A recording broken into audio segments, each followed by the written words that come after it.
What's going on, everybody? I am Danny K, and this is Danny K Crypto, and welcome back to another installment of a series I like to call Blockchain Breakdown, where we discuss a cryptocurrency or blockchain-related project in 10 minutes or less. Today on this episode, we're going to be talking about a little-known thing called Litecoin. It is, as some would say, Litecoin is the silver to Bitcoin's gold. And a lot of people ask, well, what is Litecoin? Is it a lot like Bitcoin? And, well, yes and no. But to get into the meat and potatoes, Litecoin is a peer-to-peer cryptocurrency, open source protocol project released on October 13th, 2011. It's a fork or copy of the Bitcoin network, with the major differences being it has a decreased block generation time, generating new blocks every 2.5 minutes, opposed to Bitcoin's 10 minutes. It has an increased number of the total supply of tokens, 84 million versus 21 million for Bitcoin, and it uses a script-based proof-of-work algorithm versus Bitcoin's SHA-256 proof-of-work algorithm.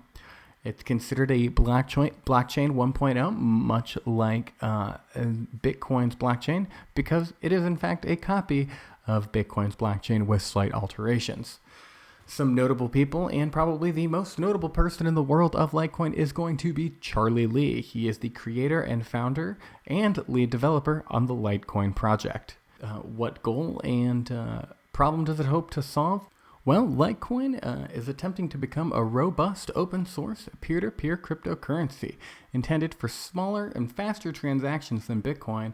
It has also been offhandedly mentioned as Bitcoin's quote-unquote testnet, launching various protocol upgrades and changes on Litecoin's blockchain network first as a beta test before launching them on the larger and more well-known Bitcoin blockchain.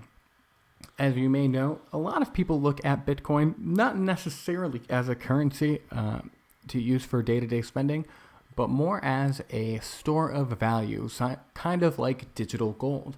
And a lot of people look at Litecoin maybe as a way of like saying, well, this is the currency that we might use to spend on day-to-day transactions and not necessarily hold as a speculative investment. This would be useful considering that Litecoin has a slightly higher transaction per second output, and it generates blocks a little bit faster than Bitcoin's blockchain network. Something else that's very interesting in this space, like I said earlier, is that they do tend to launch a lot of different protocol upgrades and blockchain upgrades on Litecoin's network first before launching them on Bitcoin's blockchain. For example, the Lightning Network was first launched on Litecoin, as well as SegWit, or Segregated Witness protocol. So yeah, it's been kind of interesting to see the development of it. There's been a lot of drama going around it, and a lot of drama with Charlie Lee and the direction of where it's going and what it's doing. But we'll get more into that later. So let's go ahead and take a quick walk down memory lane on some notable historical events of Litecoin, like in October of 2011 when Charlie Lee publishes the white paper and launches Litecoin. 2 years later, Litecoin sees some sustainable and massive growth, and in fact, it doubles the price, thus growing 100% in less than 24 hours, and was able to sustain and hold that 100% gain, which, even in crypto, is a pretty remarkable thing to do, to basically double in price and actually hold that valuation.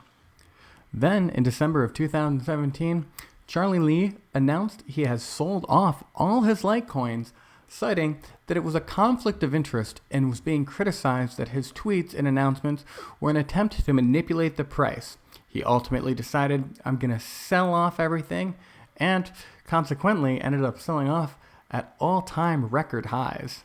In February of 2019, the Litecoin Foundation partners with the Beam Corporation to help implement the Mimblewimble protocol on its blockchain to essentially create 100% anonymous, untraceable transactions. Then, shortly after that, in mid-2019, Litecoin had partnered and sponsored with a number of different sporting events and teams like Miami Dolphins and the UFC. But unfortunately, shortly after that, in August of 2019, a Telegram conversation had leaked between Charlie Lee and one of his top developers, with Charlie Lee stating that there is no current development going on with Litecoin or Mimblewimble, and there is no development or progress with the implementation of confidential transactions, stating that he can't find suitable or talented enough coders or program developers. Which, as you can imagine, left a sour taste in the mouths of many investors. Timing couldn't have been worse, as this was right around the time of Litecoin's next halving event, where the block reward is cut in half for mining a block of Litecoin, and thus causing it to cost more to then create less Litecoin. And a lot of people expected the price to rise and sustain a rise quite substantially. However, the substantial gains that were sought never really came to fruition. Upon a response from Charlie Lee after these allegations, he said, currently right now there isn't a lot of development going on the technical side of Litecoin. However, we've been focusing a lot on adoption and awareness. This can be true considering the fact that he has found a number of sponsors in the sports world, like the UFC, the Miami Dolphins, and so on. He agreed with the fact that he realized he spent a lot of time working more on the brand recognition and adoption and visibility of Litecoin's brand, more so than the technical side of it on the back end.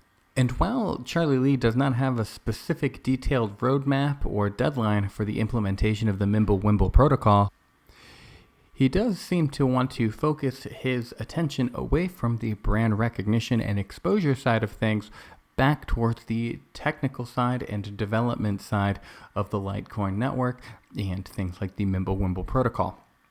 However, he does not have a specific roadmap or deadline set for these items. So that about wraps it up with Litecoin. What are your thoughts on it? Do you think it's a project to keep your eye on, or do you think maybe Charlie Lee has put the final nail in the coffin with, coming out saying that he sold all his coins and saying that there's currently no development? What do you think is going to happen long term with Litecoin? And as always, if you found this video entertaining or educational, give it a like. Feel free to comment your thoughts down below. If you have a blockchain or cryptocurrency project you'd like me to break down, please mention it in the comments down below, and I'll be sure to add it to my long list of blockchains to break down. Again, my name is Danny K. This is Danny K Crypto, and I will see you on the next one. Thanks.